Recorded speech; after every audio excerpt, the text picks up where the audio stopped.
So, all right, well, welcome back, everyone. To kind of wrap my stuff up today, we're going to talk about a completely different topic. How many have used containers at all at work? All right, a lot of you. Awesome.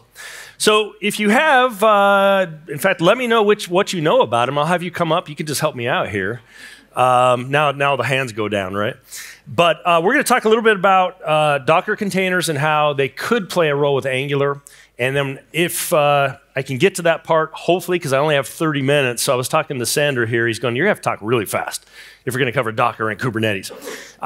Obviously, I can't do justice to either in 30 minutes. But what I can do is point you in the right direction, talk about when you might want to use it, when you might not want to use it, those type of things.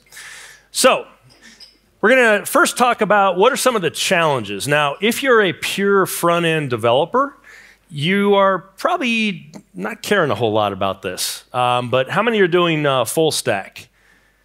All right, most of you. And any half-stack developers? Okay, that came from Mr. Papa. We were in the elevator, and he goes, well, what if they're a half-stack developer? And I'm like, that's a good question. So I'll give him credit for that. But we're going to address that, because if you're just doing the Angular part, you could just use blob storage in the cloud, or just you really want to old school, you could FTP it, good to go. But when you get into services, and whether it's just RESTful services, or you might also be doing microservices, where you actually have a lot of them, that's where this stuff comes into play. So this is kind of geared towards that type of crowd. If you just do Angular, I'm telling you, this is a good thing to learn, though. It's good for the resume, good knowledge. There's all kinds of applications for this. So the challenge that we're going to address is this. Does anybody have a deployment process that kind of feels like this? You hop your code into the boat, and you hope it doesn't sink before it gets to the land of production, or it works most of the time, but sometimes it sinks. Right? Nobody has this problem, right? Works on my machine. Well, the traditional way, I think this is kind of how it felt. We had this code base that was pretty easy to move the code. But if you think about it, there's a lot more to deploying an app than just the code. You have security settings. You might have environment variables. You might have the server version itself. How many have had a problem where it works great in staging, then you go to production and there's a problem, and come to find out, production had a slightly different version of the server. And it happens all the time. So what we're going to talk about is more this type of approach, where Angular might be one part of these containers on this ship, but we're going to ship over everything we need in its own container. And that means not only the code, but also your security, your server, any patches, the whole thing that you would need to run Angular. Now, for me, if I'm using containers, because there are other options like CDNs, blob storage, or just put it on a file server, then if I'm using containers, I like Nginx, or you might go with HA proxy, or some of these servers that are really fast at static files. Now, the challenge comes in when, okay, we have a service that Angular calls. And it might call another service, and Angular might call yet another service. And now, one of these services might be Java, one might be Node.js. Maybe you have a really big company, and you use all the technologies. Like your goal in life is how many technologies can we cram into one app? Yeah, please don't do that. If that's the case, this stuff that we're going to talk about is actually really powerful. This is something about 5 years ago I got into. Docker's about 6 years old, so I was a little late. But for our production stuff, and most of the companies, not all, but most that we work with now, they're all trying to move in this direction. So here'd be an example. You might have Angular running in Nginx. It could be in a CDN. Where Angular runs, that's kind of the easier part, because it's static files. So there's not a lot of trickery there. But Angular likely, unless you hard code your apps, if you do, I guess it never goes down. That's good. But most of us are calling into APIs. And so these APIs then call into databases, and we might have caching for something like Redis. Okay, and that's just a simple example. Some of you probably have many of these we could add as blocks onto the diagram. So how do you make all of that consistently work across every environment, including your laptop? Right? Some companies, if you're a new hire, it literally could take like a week. And I'm not joking here. Some of you might work at a company like this, where it takes a week 3 days, 7 days, whatever, to get up to speed on your machine with the environment because everything's being installed locally. Does anybody have this at work? Okay, there's a few of you here. So it's just so involved. Well, what happens if your laptop crashes? You get a new one and you do it again. So there's another week. Well, what if you installed nothing except for Docker on your laptop? And what if you could actually develop live against that if you wanted? So now for Angular, a lot of times I'll just use ngserve. I'm pretty happy with that. And so I will install Node, run ngserve, stuff like that locally. But what about the services? What about the database? What about caching and all the other stuff? Well, that's kind of what we're going to talk about. So first off, let's kind of set the stage. It sounds like a lot of you have done Docker, but if you haven't, I'm just going to really quickly go through the fundamentals, kind of Docker 101. And then we'll run some demos here in just a little bit. So what is Docker? Well, really all it is, this is how they originally defined it. It provides a shipping container system for code. And I heard that and I went, I could think of like 50 things that do that. Because some of you have probably used some other tools to ship code. You know, maybe just you have VMs. And every time you redeploy, a new VM goes out, possibly. Well, first off, Docker containers, which we're going to get into, they are not VMs. They can run in a VM, but they're not VMs. Now, it runs natively on Linux. That's actually where it came out of. There's an LXC support, it's called, Linux Container Support. And then starting with Windows Server 2016, you can now do this in Windows as well, which is actually pretty awesome if you're a company that runs maybe IIS with .NET or something like that, because you can keep using what you're used to. Now, from a development standpoint, you, of course, can run on Linux, but if you're on Mac, you can also run these containers that we're going to talk about. Now, most of the, what I'm going to call common, very popular containers out there are Linux-based. There's plenty of Windows ones coming out now, but most of the stuff I use and many companies I work with are using the Linux-based containers. Good example, Nginx. Another example, MongoDB. And the list goes on and on and on. Well, you need to be able to run that on Windows or Mac, and that's Linux. So what they do is they install a little hypervisor feature, and they use a really small Linux variant called Alpine Linux. Any Linux fans in here that do much with it? Well, you've all heard of that one. It's really small. It's teeny. And that's actually what will be used as the host to run these containers when you develop locally. So now I can get an environment just like production going, even if I'm on a Windows box or a Mac, then of course Linux, you just natively can do it. Now, the way it works is we have something called a Docker image, and that's going to be used to create a container. The way I like to think of this as we back up is think of this as almost like a class. It's a template for code in that world. In this world, this is a template for what will ultimately become this container. So I like to think of the image as kind of the base class, if you will. It's a template, technically. It's a layered file system. But when you take a class and use it, typically you new it up, right? And then you get an instance. Well, that's kind of like what a container does. Now, that's a very simplified explanation, but hopefully you get the idea there. So that's what we're going to be doing. So I could now write a custom image or build a custom image that takes my code and then adds in my Angular code, anything else that's needed by Nginx. You might, for instance, have SSL certificates that Nginx is actually going to run when you hit port 80, maybe redirects to 443, and on and on. Now at runtime, this is useless on its own, but at runtime we can take that and have a running container. Now think back to the ship where we had those containers on the ship. I don't know how it was back in, let's say, the 1500s, right? When they used to ship across the ocean, for example, maybe 1600, 17. I'm guessing it wasn't super efficient, though, because the pictures I've seen, they got all kinds of shapes on the ship. And that's kind of, I think, the old deployment for us. Whereas nowadays, you have these containers, and you can get a crane and just lift those containers off. It's very productive. Everything we need is in that container.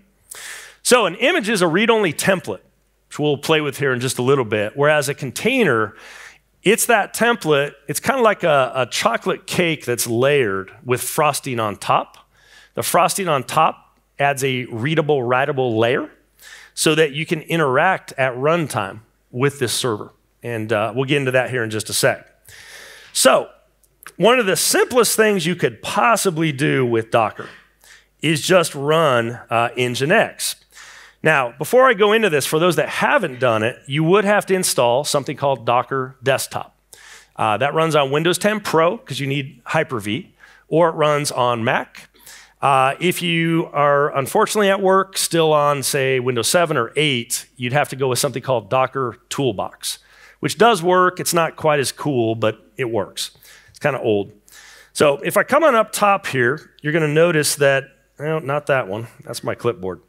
You're going to notice that I have this little Docker, and it says Docker Desktop is running, very first one up there, as well as something called Kubernetes. We're going to briefly touch on Kubernetes kind of at the end of this.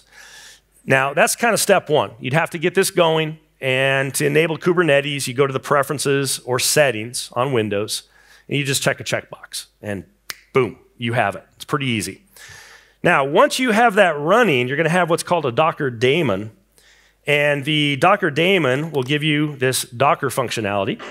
And I could do something like, hey, Docker, let's pull Nginx Alpine. Now, I've already pulled this, so it should be either really quick or it'll time out. Okay, that was super quick, and that's because it says, yeah, what you have is identical to what's online, so there's no reason to re-download anything. Now, from here, I could run this, and I could say Docker run, and this is where you're kind of like newing up the image, which is the Alpine, or the Nginx Alpine. And what I'm going to do is I'm going to say, let's run this on port maybe 8080, pick whatever's open. Well, Nginx in the container runs on 80. And so when you call localhost 8080, it would forward that request inside of this container, and then that would have the code. And so we'll do 80, and then you put the name of it, which would be Nginx Alpine. Now, normally you'll have a version there, but I'm going to keep it simple. All right, so if we run this, this is going to run and lock up my command line here. All right, so we'll go ahead and let it go. And you kind of think like it's screwed up because it just sits there. But if I now run off to the browser, we can come on into localhost 8080. You'll be prepared to be amazed. I really want to keep you awake for the end of the day, you know? So this is going to be a pretty big, earth-shattering demo, huh? Yeah, I know. That's what I thought. All right, not that cool. But if you knew nothing about Nginx, you probably want to run Nginx, I guess. But let's say that you want to run it, you want to play with it, that's all you'd have to do. I didn't install anything. Right? I didn't run through an install wizard, nothing like that. Now, when I'm done, kind of prove nothing's up my sleeves here, we can come on in. You'll notice some log output was rendered here. So I'm going to do Control-C to stop it. And then I'm going to run Docker PS. Now, PS is a way to list all of your running containers. Okay, so let's see what PS gives us here. And you go, huh, that didn't work. Well, it did. I'm going to run Docker PS-A. That means all. And that is now going to give me, you'll see it exited about 18 seconds ago, and we're good to go. So now you might go, okay, great, Dan, so you can render static websites that say, welcome to Nginx. Like, that doesn't help. Well, guess what we can do? We can create custom versions. So before we do that, I'm going to do a command here called docker remove, RM. And I'm going to take this ID that you see right here. All right, 42, blah, blah, blah. And it turns out, I used to in the old days when I got started, I thought you had to type that whole thing. You don't. Or I could even type this upbeat Chebyshev. I don't know what that is, but you could type that. That's a name. But I'm just going to type 42. And all right, now, if we say Docker PS-A, all gone. I still have the image.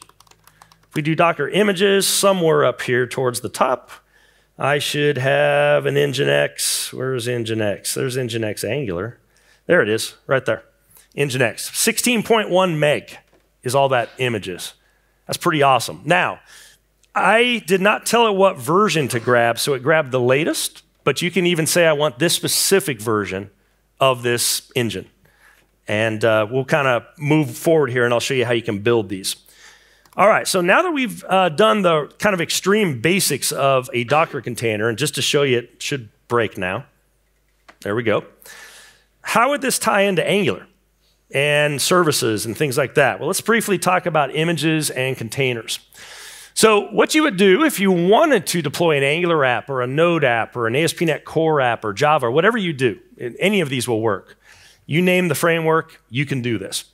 You would create a custom Docker file. You'll see in a moment, this is just a text file. All you do is take that, put in some instructions. One of those would be copy in my Angular code. But I'm going to show you at the end of this, I could also build my Angular code. So how many are running CI/CD servers at work?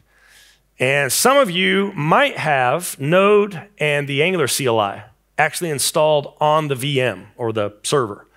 Well, I wouldn't have to install anything on the deployment or build server. I could just run containers to build all my aspects of my app. My Java, my Angular, everything could be built with this. Now, what we would do is we do a Docker build. Now, I've already done this in the interest of time here, but that would output this image. And now the image would have your custom code in here, all ready to go. Now, I can put this in a what's called registry, ship that anywhere in the world I want. I could put it up right now. You could pull it down, like that Docker pull command I did, and you would be ready to go. That fast, as long as you have Docker on your machine. So here's a really simple example of a Docker file. So you set what is the base of this image. In this case, I'm saying Nginx Alpine. That's where I want to run my Angular app. Who do you want to blame if something goes wrong? Well, that's the author. And then I'm going to copy the dist output from my ng build process into this image. And it makes this chocolate cake, these layered file systems. So, and then I'm copying a custom Nginx configuration file. All right, something there I'm not going to get into. Now, that's it. Those 4 lines of code would build that, or copy it, I should say, into an image that we could then build. And I'll show you the basics of how that part works here in just a sec. Not that bad. All right, now, if you're going to build Angular or Java or .NET or whatever it is in a container, then yeah, there'd be more than this, but it's not hard. It's just a matter of go find a good example. Here's how it would work then. I could say, Docker, I want to build from a Docker file. And in this case, I'm going to say, I'm going to tag it Dan Wahlin, my app 1.0. The dot on the end means where is the Docker file. In this case, it's in the same folder where I'm running the command. So we do that. We would tag it. Very important in a real-life app that you version it, because now if I deploy an app, something goes haywire, messes up, I could actually revert back to a previous version of a container if I wanted. So it's really easy to recover to exactly what you had before if you do this right. Now, once we've done that, and we've defined our image name and all that stuff that you see there, now what we can do is come on in and run it, and this is kind of what you saw me do earlier. Now, -D means detached. That means giving back my command prompt. -P, external port, 5000. Go right there. Internal port, 5000. So in this case, I'm assuming they're the same. And then there's that image I just would have built in my code. All right, now, what you can do with this, though, is actually take it a step further. And instead of installing a specific version of Node, the Angular CLI, all that stuff on like a CI/CD server or even your server, I can actually automate this through containers. And so we can do what's called a multi-stage Docker file, and it kind of looks like this. First, you would have some code that builds your Angular app. Okay, and that's going to generate an image, but it's not an image you're going to use. It's called an intermediate image, kind of a throwaway image. Then we can take the code from that image and we can copy it into the final image. This would be Nginx or HA proxy or whatever your server is that you want to run this container in. All right, now let me show you an example of that, and then I'll show you how we can actually run this and get it all going. So this is a really simple project. If I just do an npm start here, then this is just a project that shows customers and orders, and I'll have a link where you can get this. It's up on my GitHub repo. John and I, in our various workshops, use one he has and this one a bunch. But it lets you go in and view orders, and it has paging, and pretty standard kind of line of business, simple app. Well, I just ran it locally, right? We don't have to. In a moment, I'm going to show you we could run this purely in containers. And that way, if I want to move to the cloud, I want to move to your server, it would be a piece of cake to do. And I'll show you that here in just a bit. So just to show you again, nothing up my sleeves, no containers running. Okay. Well, let's look at a multi-stage really fast here. Not that one. All right, so if I come on down, actually up, into my Docker folder here, I have this Nginx Docker file. And let me just show you a little bit about what's in here really quick. Now, you'll notice in this case, I'm saying Node 10.15.3. I don't know, has anyone tried the latest 12x version? So I'm getting a Node SAS error lately. Anyone running? A couple of you shaking your head. So anyway, this is the LTS version of Node, the kind of stable version. And notice I'm copying in package.json. I'm doing the normal npm install of the package contents. And then I run npm run build. And you have to add that little dash dash there so it knows where the end of the command is. But then we're all used to dash dash prod. So I'm doing a production build of Angular. Now, I don't want that though, because that just gives me the dist folder, and that's going to be a bigger image because it's a node image. So it's going to be a little bit bigger in size. So what I'm going to do is notice up top here, I gave this an alias of node, and then I'm going to reference that right there, down below. So now what we're going to do, stage 2, is I would now like to take the contents of the dist folder and copy it in. And that's what we're actually doing if you look at line 13. So I have Nginx. I set up something called a volume. Don't worry about that for now. But I copy from node, that's that previous image, and I copy the dist folder into the Nginx folder. This right here is kind of the default of what Nginx looks for, which you can change. And then I copy in some configuration. Now, this will generate the final image. Now, I show a command down here on how to run it and build it. In this case, I've already done that just in the interest of I only have 30 minutes, 10 minutes left. So in a moment, I'm going to run this, but it'll already be built, and it's just going to pop up like instantly, super quick. All right, but this is cool because what do I actually have to install on my laptop to do this? Docker. That's it. It could be Java, it could be .NET, it could be whatever you want to think of. And I could do this same exact concept, installing nothing on my laptop except for Docker. And then when I'm done with those images, like maybe I'm done with Nginx Alpine, I'm moving to HA proxy, just delete the image. So Docker RMI, image name, gone. And now it's as if it never existed on your system. Try that with an uninstall. You know, how many uninstall and come to find out there's all kinds of junk left, right? With this, you won't have that. Pretty cool. All right, so that's a really quick look at kind of the basics of what an image is and how you could build it. Now, I've already built it, but I didn't build it with what I just showed. I didn't actually run Docker build. I instead used something called Docker Compose. So Docker build is cool if you have one image and you want to build it. But what happens when you have 10 images or 20 or whatever it may be? It'd be a little painful to run Docker build, Docker build, Docker build times 10 or 20. So instead, we can use something called Docker Compose locally or on our CI/CD servers if you wanted. And we can automate the process of building and running all of this with 2 commands. It should be illegal. It's so simple to do. You know, it's like, I don't know if they have those commercials here, but we have a company called Geico, and they used to have this commercial. It's kind of offensive to cavemen, though, but it would say, so simple, even a caveman can do it, you know, and you could. So the way this works is you create what's called a YAML file. Is anybody working with YAML in here at all? Okay, a whole bunch of you, probably all those that have done Docker. And we're going to create a Docker Compose file. Now, Compose is like an orchestrator for local things. You are not going to use Compose in production. You could, but it's not super powerful for that. But it's super powerful for local. So we're going to take Docker Compose, and we're going to use that to build, and we're going to use it to run or bring up our containers, which I'll show you in just a moment. So here's what you're going to do. You're going to make this YAML file, and I'll show you a quick one in a moment. Run Docker Compose build. You're then going to say Docker and Compose up, and then you're going to live long and prosper. And that's just how life is, folks. It's very simple. The build will build all the services in the file. This could be 10 images, 20 images, just one command will do them all.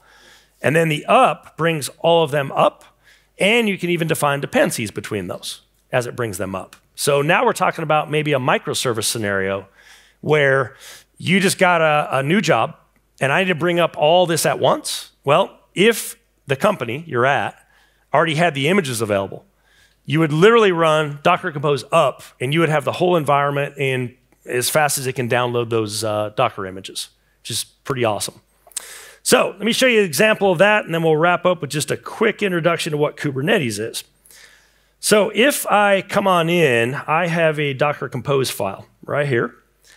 And this is a pretty simple example, but we have Nginx, and you'll notice it's for Angular though. So I have that build process already done. Notice the ports, and notice it depends on Node, meaning that, hey, start Node up first before you start up this container. Now below that, I have my Node.js, and again, this could be anything. It could be Java, .NET, Node, PHP, whatever you like to use. And then we have a image that I'm going to use, NodeService Jumpstart, looks like I called it. I could build it. It knows how to get to the Docker file for that. I have some environment variables I'm passing in, and then the ports. So this one's going to be port 3000, it looks like. Now, I have another one in here. This is a free thing from Google called cAdvisor that would let you monitor your containers. It'll actually give you charts of your CPU, network, all that fun stuff. Because the only problem with containers is if you don't have a way to monitor them, how do you know if it went down? And that's where I do see companies kind of get into trouble is they don't think about that up front. You'll want to think about that. All right, so that one we could go on for a while, but sadly I don't have a while. So let me just run it. So I'm going to run docker-compose, and I could do build, but it would probably take about 5 minutes with what I have going here. So instead, I've already built it. I'm just going to say up. And then I didn't start it in detached mode again. I didn't say -D, so it kind of locks up my console. Now, I want that here because maybe I'm just trying to debug some things and see the log output. So now when I go to the browser, if I did not have Node, Angular CLI, all that stuff local, this would still work. So we can go to localhost, because I have this on port 80, and now we're running in containers. We have Angular and Nginx, and then we have a Node.js container. And then, of course, you just add more and more as you need them. Now, literally, that's all you would do if you had this repository on your laptop. In fact, you can go grab this one when we're done if you want to play with it. And you would have this whole environment ready to go. And I don't know about you, but I think that's actually super cool that I could get your stuff on my laptop as fast as I could download the Docker images. And most of them are reasonable sized. They're not like VMs at all. Okay, now let me leave that up, and we're going to come in. I'm going to stop it. Now I'm going to run Docker Compose. Let me actually clear that so you can see it a little better. Docker Compose down. Gone. All right, those containers are now stopped. And if we run Docker ps-a or just Docker ps, nothing. Now the images are still there, but I could delete those as well. Okay, so that's pretty cool. I can bring up, I'm almost like a conductor of an orchestra for my local machine to bring up all kinds of services. And again, if you're just doing Angular, this is overkill. But most of us aren't just doing Angular, right? Angular has to talk to something. So the last thing we're going to wrap up with is what happens when you do want to go to production and you have a lot of containers. And now let me ask, how many are actually using already Kubernetes in production? Okay, a lot less hands, but cool. And Kubernetes is awesome sauce, I'm going to call it. That's probably not even a word, but it is like phenomenal what you can do. Now, it is a learning curve. I'm not going to lie to you. Chris here has some great articles, by the way. If you're interested, you can go check out on Docker and Kubernetes. What is that, dev.2? Dev.2, you can go. Just look for Chris Noring, and you'll find it. But this is, okay, I'm not just my local high school band, and I'm like the conductor of that. I mean, that might be good. I'm the like London Philharmonic Symphony now. I'm big time, right? I'm not, but they are.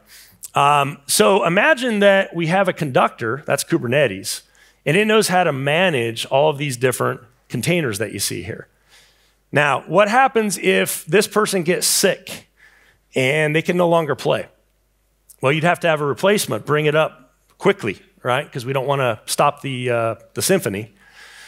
That's what Kubernetes can do, okay? It can actually do what's called self-healing, so that if one of the aspects of my app crashes, it can actually just bring that right back up. And you can control, does it automatically restart?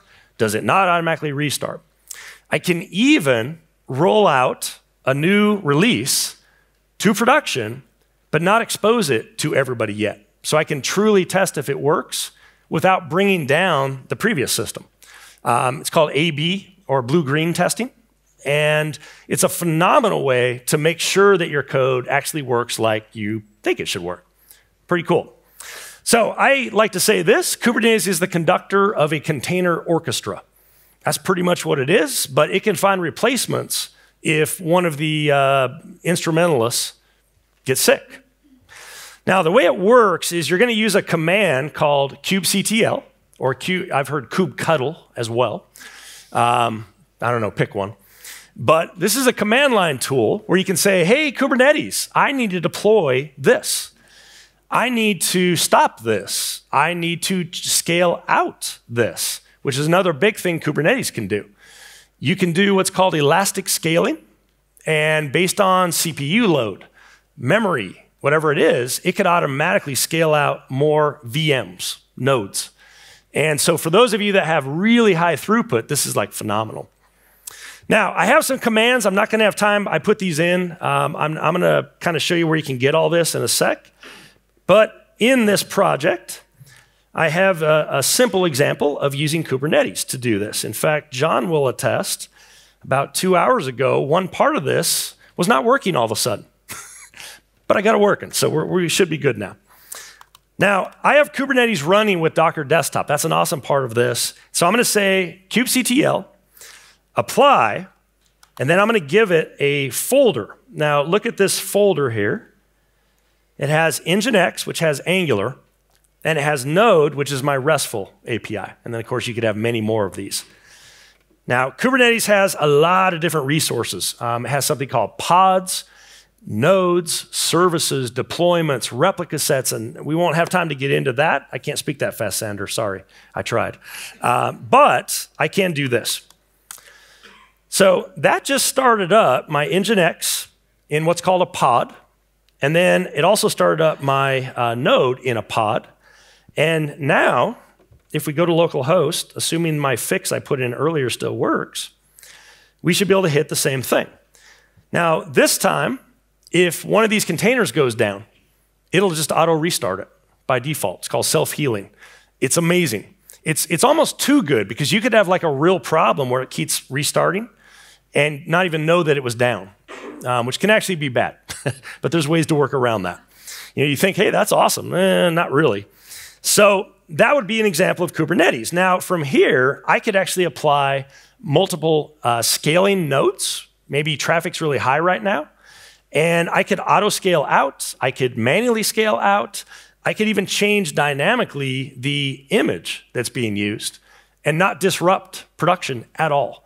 They have what's called no downtime deployments, where you can roll out to production and 0 downtime. I mean, how amazing would that be? Does anybody else have to go in at like, 2 in the morning on a Sunday, right before, because you don't want to disrupt the next day, right? Hopefully you don't, but if you do, this would help a lot. Now, when I'm done, I would say kubectl, or I have a shortcut, so I can just type K, delete, and then give it that same folder. That'll iterate through these YAML files on the left. And now, if I do K git all, there we go. See how it's terminating right now? Which will take a few seconds, but if we run it again, it would terminate. Now, that one's a big topic, and unfortunately, I'm out of time. So I can't go more into that. But what I would like to wrap up with is, if you haven't gone into this at all, if you're just doing Angular, yeah, I wouldn't jump to containers first. But if you are doing Angular with multiple services, microservices, it's essential, in my opinion. those type of things, then you can go here. And then I have some more information. This will get you the slides, and then there'll be some other links in there for repos and things like that. So with that, thanks so much, and have a good rest of the conference here.